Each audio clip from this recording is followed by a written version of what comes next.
Who's that man? He's a bad guy. He's a bad guy? No, that's George Washington. That's our first president.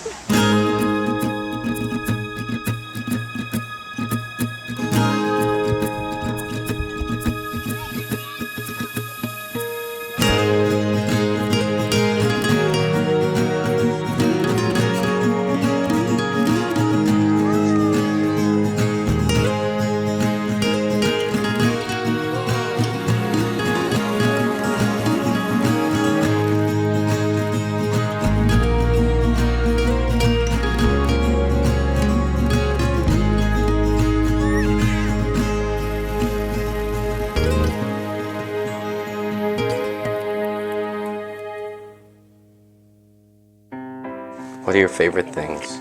Chocolates and boobies. For those of you who don't know what poculos is, it's popsicle, and boobies are boobies. My name's Sam. I'm 23. I've just left university. I'm young, free and single. The world is my oyster. Hi, I'm Derek Nicoletto. This is my son Asher. So Asher and I live together in this house. We're our own little family. My name's Cameron Phillips. I'm the proud father of two beautiful boys, Connor, who's 5, and Nathan, who's almost 2. Hiya, I'm Brett. In order to be a dad, I have to have a child, and this is Florence. This is my baby daughter, Florence. My name's Stephen Rathwell. I meant to bring my little boy Finnegan. We spend a lot of time down here together. Mr. Julian, Mr. James, Ms. Tay, and John Luke. And we're all out in the fabulous getting things done world of yours truly, Greg. In reality, I'm 35. I know I don't look it. I've got 2 children, Kate who's 4.5, and Asher who is 2.5. I am separated. Divorced, I guess. I tend to think a lot about money, or lack of it. We're very fortunate that the neighbors downstairs think you're cute. I'm married, and I have a baby girl. Hello. Hello. I say I love you. I love you. Say I love you. I love you too. Asher starts school in 2 weeks at the Catholic school across the street. I don't even think they have nuns there. I just think they have regular New York City teachers. I am a musician. I write music, pop music. I'm a member of the Recording Academy. My neighbors, when they were, they're already used to me playing my synthesizer and drums in here. And then when we got a kid. So here's the deal. My ex and I, we wanted a child. And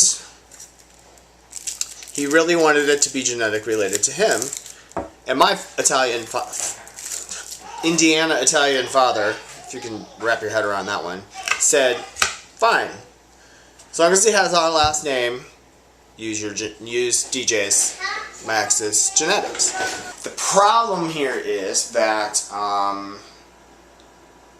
the plan was always for me to second parent adopt Asher.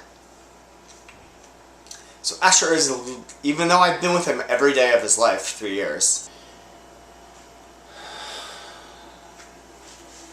he's not legally mine.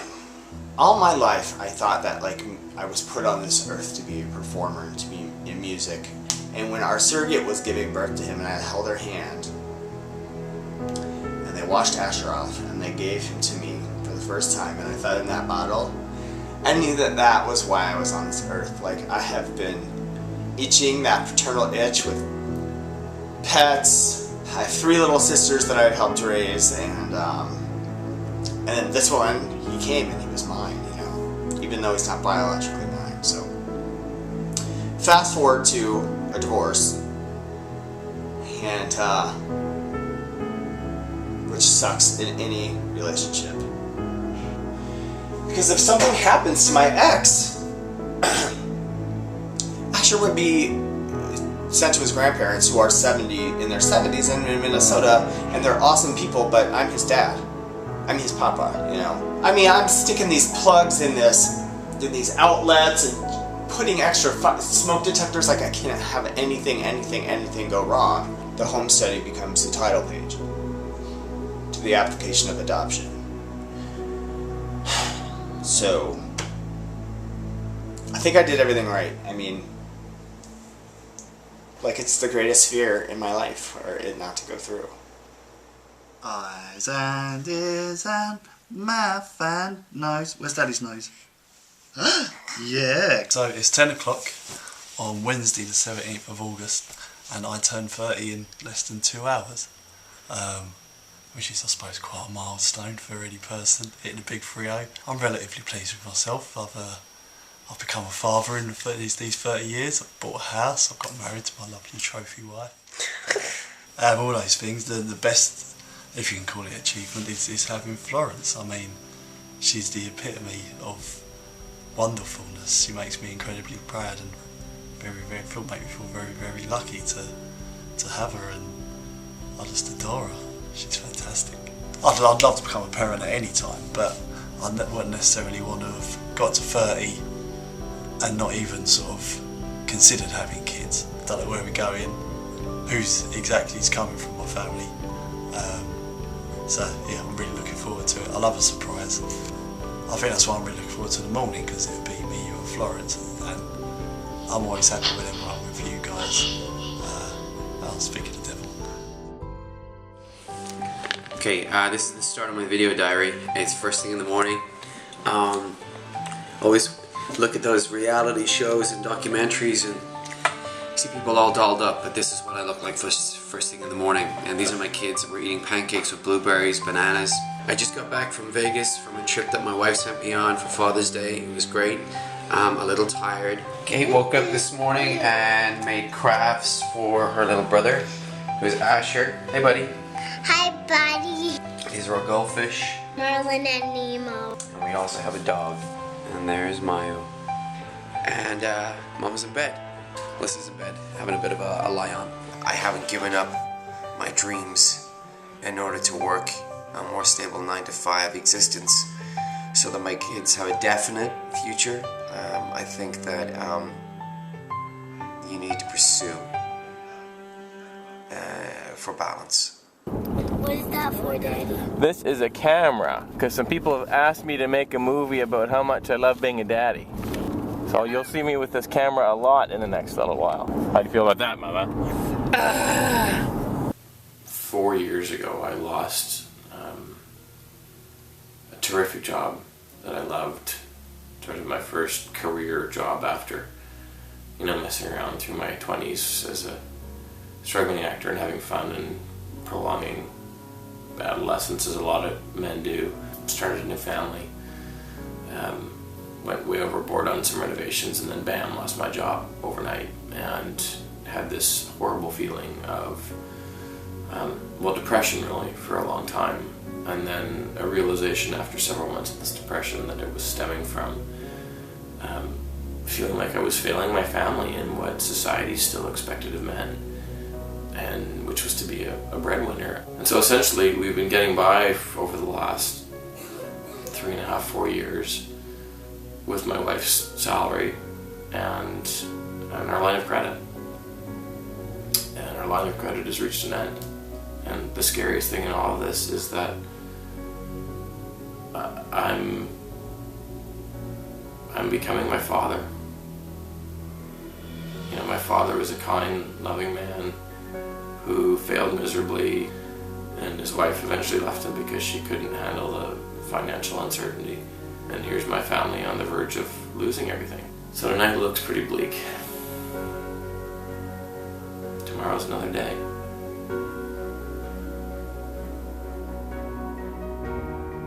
When I was in the military and I served on nuclear-powered submarines, and that whole life working underground, underwater, for 12 years really shaped and gave me an appreciation for just the common things in life, like standing on dry land or breathing air and having the sun on your face. It really gave me that. This experience, fatherhood, gave me that from within. It's sort of like you're feeling the sun from within yourself when you are kind of hanging out with your son. And they learn something, they do something, they achieve something.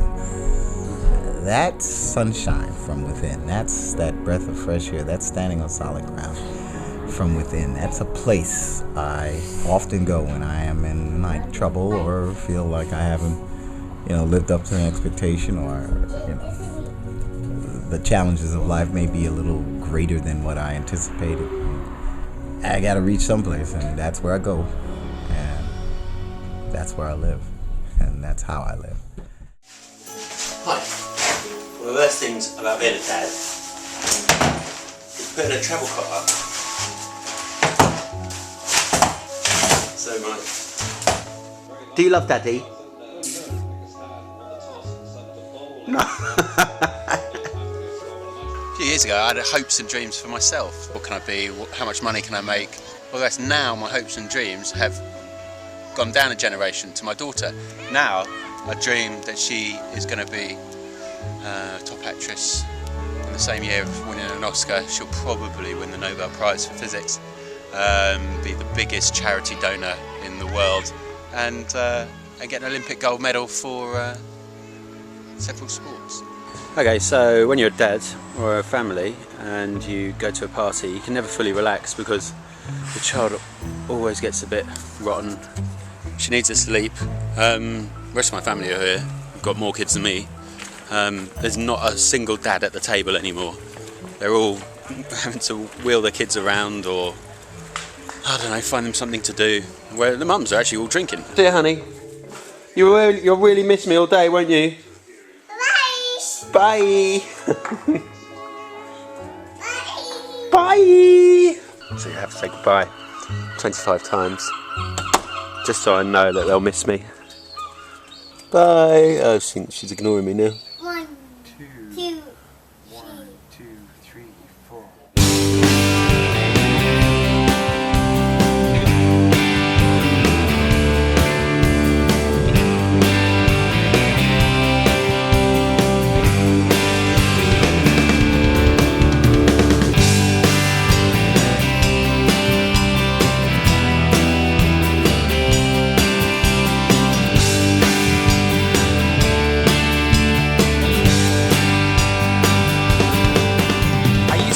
High school, but I retired from teaching actually to come down here and work at the racetrack where I gallop racehorses. It's kind of funny actually that I gave up teaching to come down here. This is one of the things my dad sort of gave me as a legacy. I really like that Finnegan has already made a connection with the horses.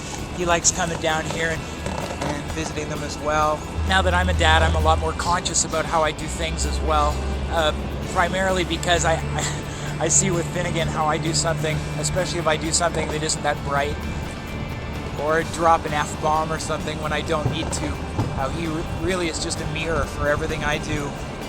And it's made me a lot more conscious of the way I make my way through the world. I've got ADHD, and I've had to organize my life in such a manner as I can't do a 9-to-5 job. So being self-employed now and sort of having 4 different streams of income works really well for me. There's not a whole lot of job security in it, I guess. It's a downer sometimes because we've got no benefits. I guess all you can do is be honest and live the life you want to live and hope the benefits will come down the road. I mean, we enjoy benefits like being able to spend time with Finn every single day. Thank you! Thank you! I think a lot of parenting is picking your battles. This was definitely a battle. That was called dinner time. And it started off with SpaghettiOs, which is usually his favorite, and I thought was going to go well. SpaghettiOs came, and I swear an Academy Award should go to Asher Nicoletto for dinner at Waverly. Because, I mean, he played dead. He played... Hey! You done? Oh, you're done. All right. Well, honey, if you're done, you don't turn the bathtub on. Anyway, the dinner got eaten. But it was chicken nuggets. I had to change it up. And at 3, sometimes that's just a... That is just a victory in itself, isn't it? Come on, Asher. cool party. Yes, you have to try, and you can get a sticker, and I'll read you the book from Grandma, okay? You like time out? Do you want me to give you a timeout? I'll give you a timeout. Mwah.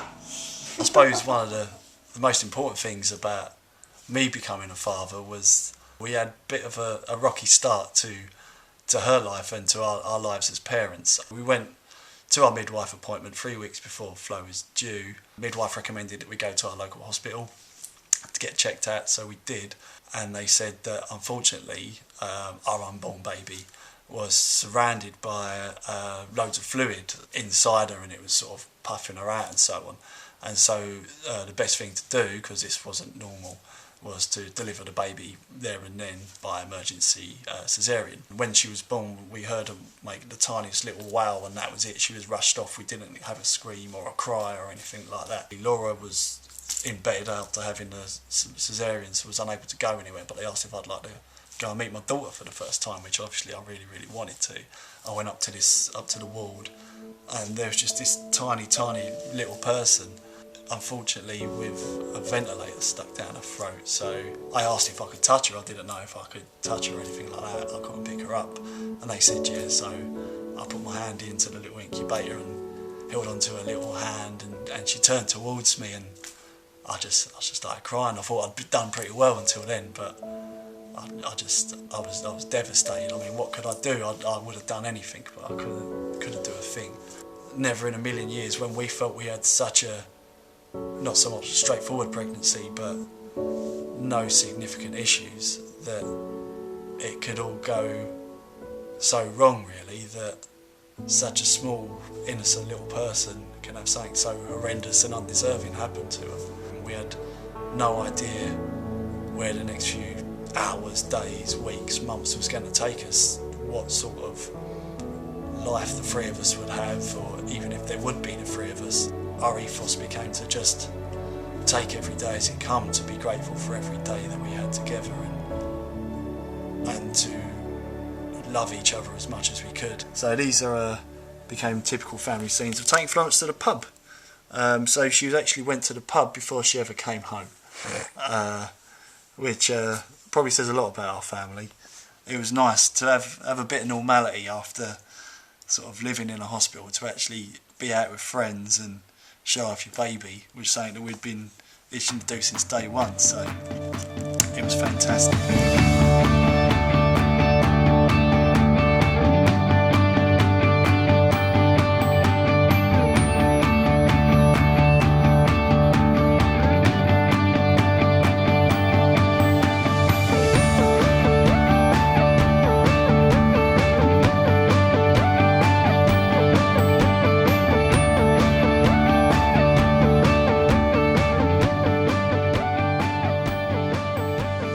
So there's the time. It's almost 4 in the morning, and I just finished work.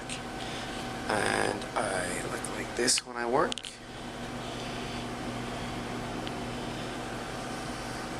I wear a kilt, a skirt my daughter calls it, and giggles. And I'm a bartender.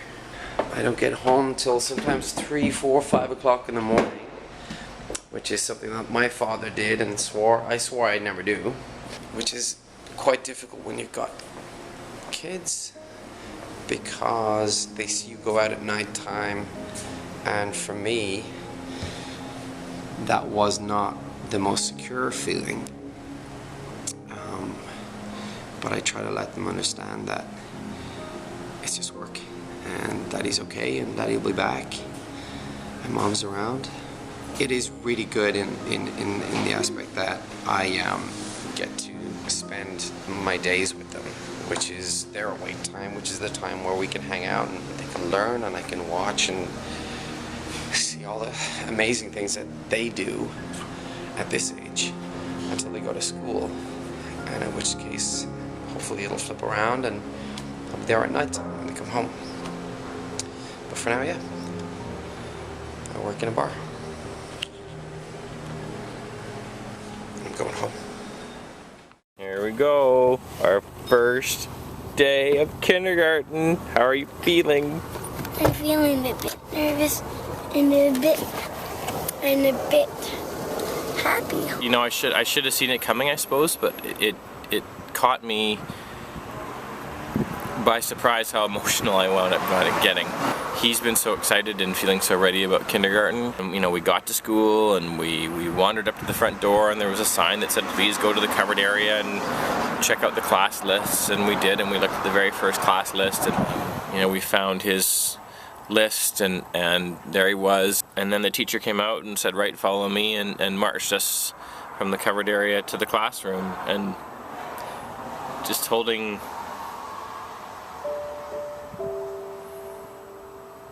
this big boy's but still my baby's hand as we were marching together into a new chapter in his life. And it's so cliche, you know, but all these cliche moments are cliche for a reason.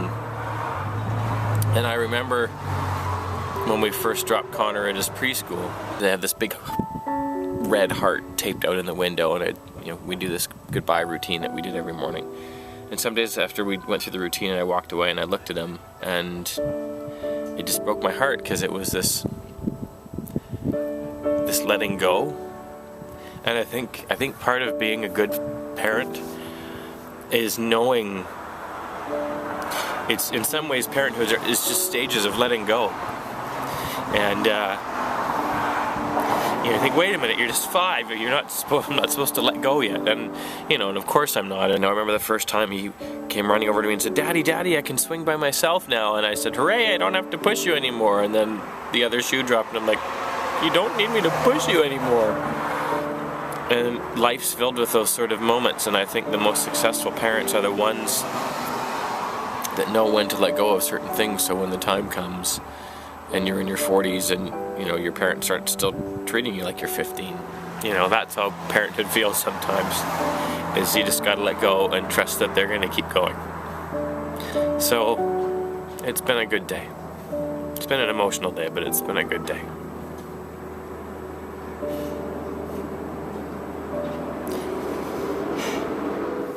Life's good. In fact, right over there, we have happy children at a park. If all dads had this kind of time to spend with their kids at a park, we'd have some interestingly different kids. I really believe that. I don't think she had in mind that they'd be soaking wet when they returned to me, but, well. My dad wasn't, he was there, okay, but he wasn't there. He worked 3 jobs. And basically my mom took us everywhere. She was a school teacher, so, right after school she'd be home with us. And she would take us everywhere. My big goal when I became a dad was to be basically my mom. to be her. I wanted to be the one to take the kids everywhere. I could work 9 to 5 and have my wife run around all day, but it's not the same. I believe that you gotta just, you gotta be there. You gotta be there for every moment if you can. So you gotta work your life out so you can be there. Not everybody can do it. I don't advise it unless you really, really have a passion to make it happen. But my passion is to hang out and be with my kids and always be around so that I can share the moments with them. School for Strings anniversary, and we're here. The madness of Carnegie Hall. Hey Jamie, Daddy's working as usual.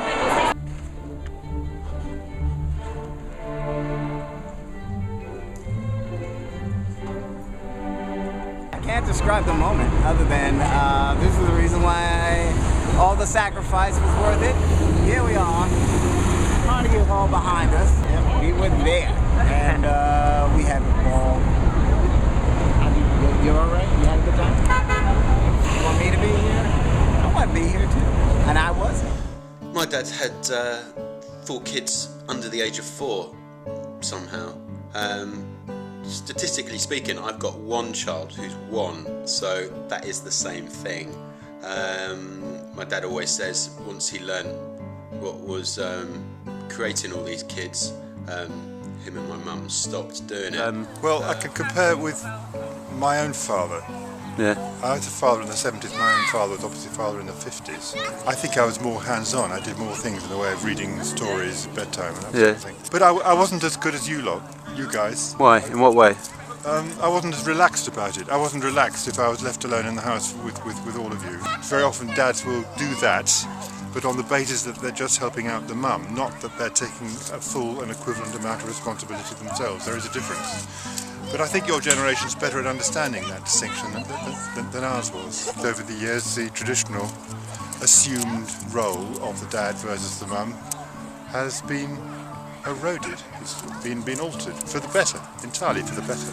In a way, I am more selfish because I've had my kids later. I don't have to work so hard on several part-time jobs or whatever like he had to do. However, when I'm a grandparent, I'll be much older than what he is. Unless my daughter becomes a mum when she's a teenager, which isn't to be recommended. They're in their 20s and just looking after kids. I was when in my 20s, I was going out all the time. I mean, even now, I reckon Scarlett has been to a pub in her 2 years more than my parents have in their last 10. But that is because Scarlett's an alcoholic. Different way of bringing kids up. However, my dad was useless at changing nappies, and that's just things that we are supposed to know how to do nowadays. Stereotypes have fallen down, even on Peppa Pig. Mummy Pig is on the computer, whilst Daddy Pig's doing the washing, and that's generally how it is, sometimes. Okay, go. Okay. Oh! Thanks, Spinner. So this is the first guitar we're working on. I finally got all the ingredients for it. The bushings and the tuners came this week. I got them off of eBay. So now we just need to put the finishing touches on Finn's on the back of it. You want to come and stand it? Like this? It's hard work, isn't it?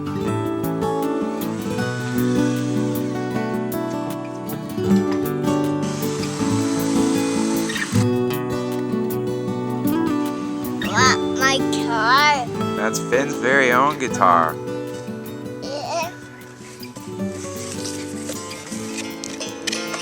My dad had a hard, he didn't have an easy childhood. I think because of that, he put a lot of pressure on me at a young age. Like stuff that I like to do, he always saw as a frivolity or unnecessary, like sports or anything I like to do that sort of wasn't working or didn't, weren't his interests. So on Wednesday, we're gonna hop on a plane and fly back to Ontario for a family wedding and to stay with my parents. It never fails to amaze me how I'm going to be 40 years old this year, and now I'm a parent myself. But you come back home and stay with your parents, and instantly you feel like you're 15 or 16 again. Is that why part of the reason you didn't like school? Did you get in trouble all the time at school? Well, I never got in trouble. I had been diagnosed. Probably have a learning. You don't have a learning disability. You've got ADHD, the same thing I've got. Yeah. Like, one of the reasons I had trouble teaching was that when I hear a babble of voices, if I'm in the front of like when I was in front of the classroom and there'd be a kid talking over here and a kid talking over here and somebody talking over there, or if I'm at a party, I can't concentrate on anything. It sounds to me like a radio fading in and out. Well, that was my problem. They could be reading something that you're supposed to be listening to and asked you what they read after. And you'd have no clue. That sort of thing. I've been holding on to some, not anger, but annoyance over this comment we had about, daycares. And Dad saying, well, not coming right out and saying what we were doing was wrong. But we've made a very conscious choice that we don't really want to put Finn in daycare. We want to spend our time with him while we can, because he's growing so fast, and every day, once it's gone, is gone, and we want to spend those days with him. And, Dad said something to the effect of, that's not realistic in this day and age. Both people have to work, and I don't think that's true at all. I think that's a choice you make. If your priority is accumulating material possessions and and saving money for a rainy day. And I mean, those, in some respects, those are admirable. Like, you know, I was at my friend Spencer's house yesterday. We've got this huge spread, like this huge home, and we can't afford something like that. We live in Vancouver and pay rent. I'd like to be able to afford a house like that, but the trade-off is too great for me. So,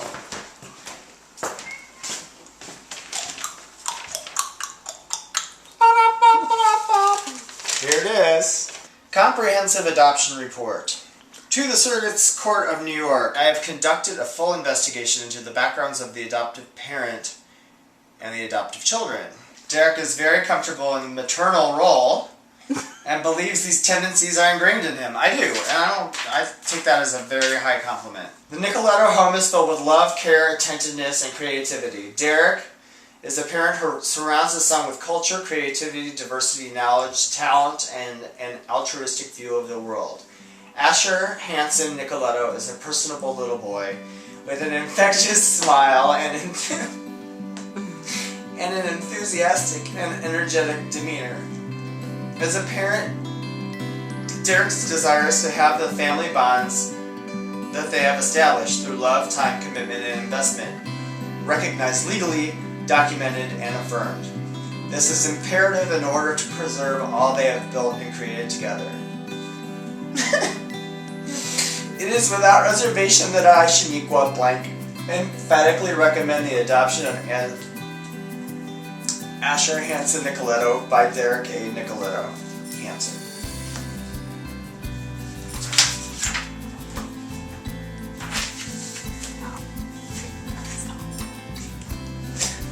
So, now it just goes before the judge.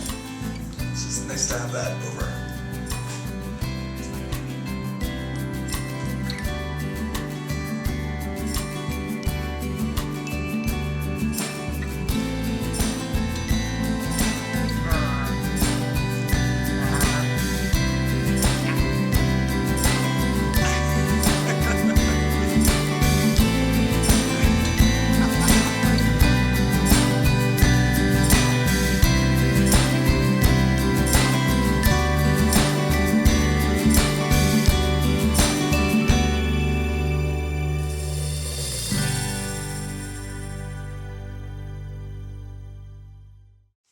Happy 30th birthday, Daddy. Who's that?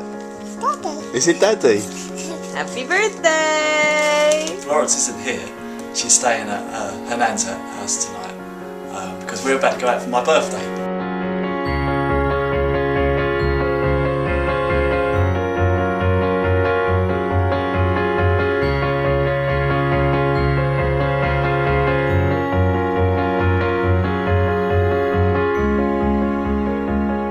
So last night I had a surprise party thrown for me by my lovely wife.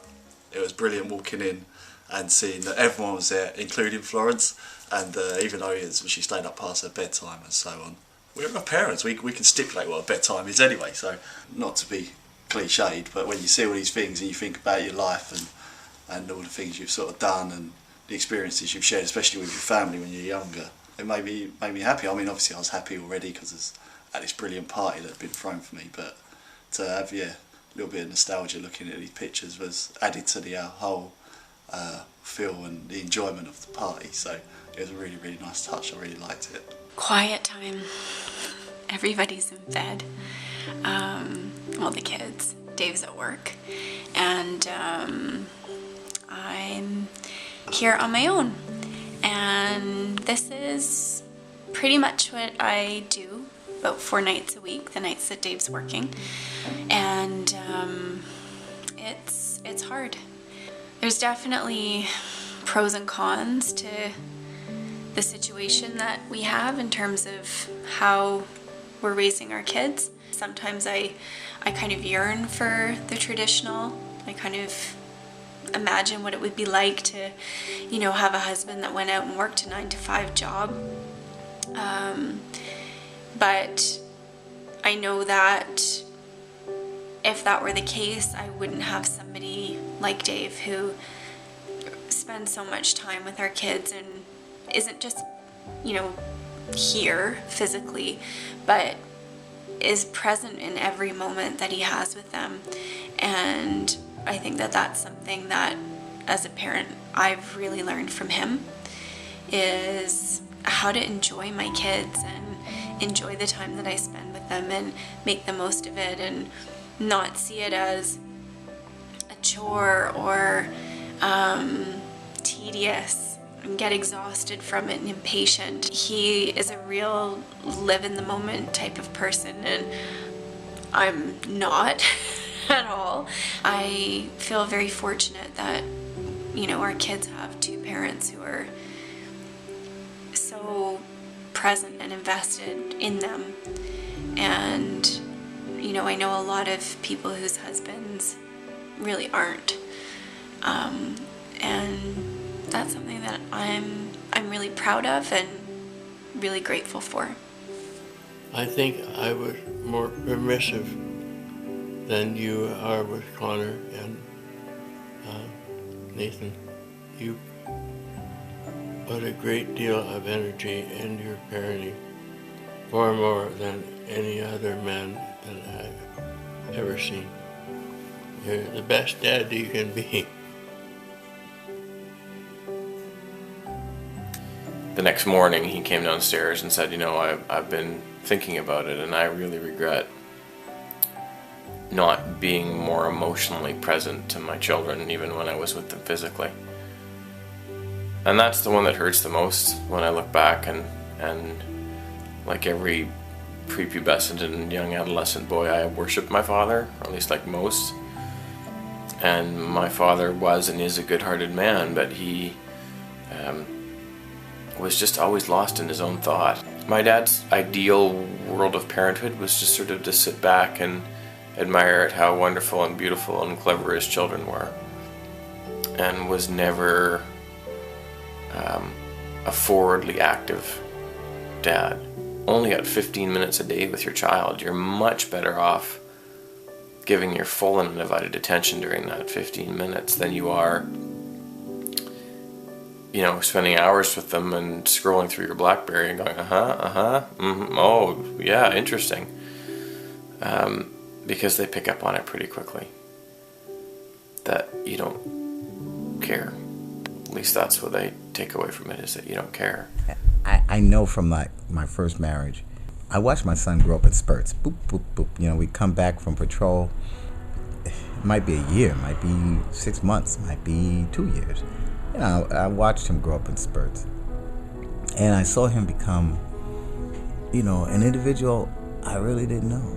I say to myself, if I could do with him what I've done with these guys, what it is I am with these guys, I know for a fact that he'd have a life that he really, really would enjoy more. And maybe that's not positive, maybe that's negative, what I'm saying in terms of his current life. However, it's how I feel. Okay, so we're about to have a little quiz. Simon and I have both been dads for the same time. How many characters from In the Night Garden can you name? Alright, go. Eagle Pickle. Upsy Daisy. Macca Packa. Comedy Booze. Un. What are the others? Oo. Oo and O. E. Ahoos. Hahoos. Hahoos. Ninky Nonk. Oh, it's Plinky Ponk. Plinky Ponk. Wattingers. A good one. Is that it? No. Oh, the ball. Titifers. Oh shit. Simon's just saying how much he liked the Thomas the Tank Engine theme tune, and that's we don't talk about No. beer, girls, football, anything anymore. We talk about kids' TV programs. What happened to us? You became dads. Yeah. It was interesting being with my brother and sister and their spouses and kids, Olivia and Quinn, this weekend at the wedding. Maybe the most interesting has been just the contrasting parenting styles. It's hard not to make judgments about how other people do things sometimes, because you question the things you do yourself with your kid. I went home to interview my dad with all these expectations. I still feel like I can't please my dad. I mean, no matter what I do, It just, I think he doesn't know how to give a compliment or tell me he's proud if he is, because I don't think his dad ever did it for him. And that's something I want to give Finn more than anything. You know, I want him to know that I love him unconditionally, and I try and remember to tell him that at least once a day. And I want him to know that it's not attached to anything. He doesn't have to be a certain way or act a certain way. I want us to live our life as an adventure, and to try and model that for him as best I can, that you don't have to go to school every day and do stuff you don't want to do. You don't have to work a 9-to-5 job. I mean, you can really do whatever you want. You just have to imagine it first. Being successful in this world, or in Western society anyway, for a lot of people means having a good job and money and owning your own home. And I don't know if I'm ever gonna have any of those things. I said to my dad when we had our little blow up, you know, you've never supported anything I ever did. He didn't like that I played sports. He didn't like my small horse when he had heavy horses. I've just never felt able to please my dad about anything. And my dad came back and said, well, you never were interested in anything I wanted to do. All you wanted to do was sit with your nose in a book. And the truth is, I was interested in everything my dad did. His horses, I loved going places and doing stuff with my dad. But I think I started turning my nose up at it when he made it obvious that he didn't like me reading, which was one of my very favorite things to do from as far back as I can remember. Just that it's all about process. Becoming who you are and being a parent, being a dad. Maybe that's what I just want to be able to do more than anything all the way along, is help Finn find his process, support him when he's in, you know, walking on thin ice or in an area he's unsure of, and provide him with the platform he needs to go forward when we can. I don't ever want him to feel that he's disappointed me, or that he's having to make life choices to make me happy. Who knows what's gonna come? Who knows? My mates used to be my life. Now it's my daughter, which is cool. Love it. Hopefully I've learnt enough to be as good a father to Florence as wonderful a daughter she is to me. I tend to do a lot of everyday things, from the smallest to the biggest, for them. They're the most amazing thing that's ever happened to me. All I want my kids to know is that their father loved them unconditionally, just for being them. I just want them to feel supported, to be able to sort of reach back and feel that we're there behind him, supporting him, whatever path he decides to follow. You had to be biologically created through surrogacy and then adopted by me. That's how badly I wanted to be a father to you. Asher, I love you, and I'm so glad to be your father. I'm so glad. I'm so proud. Proud Papa. I feel great as a dad. I feel great as a father. I feel great as a mentor and a person who can help change people's lives. And thank you for giving me this opportunity to share that with you.